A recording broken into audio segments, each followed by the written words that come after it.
When I was a kid in Italy, I, Sal Malima, wanted to be a famous poet. It didn't work out that way, but that's okay. My life has been good, and I wrote this book, Piccolo Santino. I started it in second grade before my life in America. One of my last memories of the old country was my mother and grandmother in the sunset under an oak tree. The orange light was almost blinding. The colors just kept on pouring from the sky. How strong these women are, I thought. It was magic. That magic stays with me to this day. This is my story, the story of Piccolo Santino. Times were tough in Calabria, with my dad in America earning money while we waited for him to send for us. During the 2-year wait, my hopes of poetic fame faded.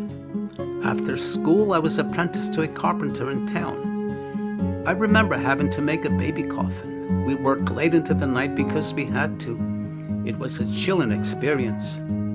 But soon enough, we were sailing out of Naples, headed to America, the land of opportunity. I made a solemn vow then to discard my old life. I was determined to learn English and learn how to become an American. But new ways take time to sink in. Who'd think I could be kicked off my school bus just for singing in Italian to a girl I liked? I really liked school in America, but my father wanted me to quit and go to work. I rebelled. I wanted an education more than anything. So I enrolled in a correspondence course with an art school when I was 13. I worked after school using my carpentry skills to pay for it. I kept at it, worked hard, and won scholarships in high school to go to the School of Visual Arts Film School in New York City. At SVA, I got into animation and produced 2 award-winning animated films there. And boy, was that great. It was a good time. I graduated in 1970 and began animating War with Myself, a 12-minute animated film. And wouldn't you know, 50 years later, my musician son scored the film.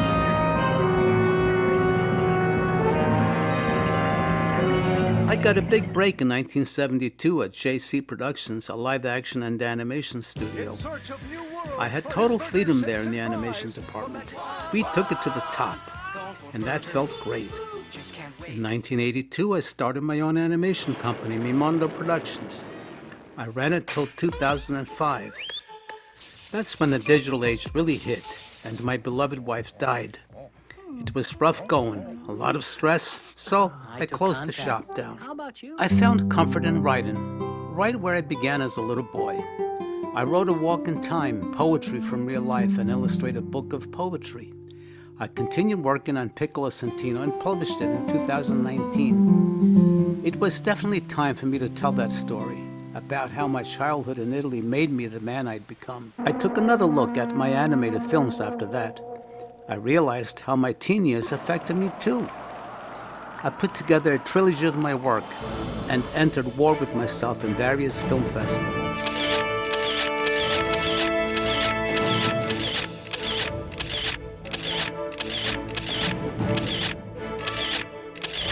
But I and Piccolo Santino had a lot more to say. How about from book to miniseries? I'm working on that now. So far, I've entered 3 scripts in film festivals all over the world.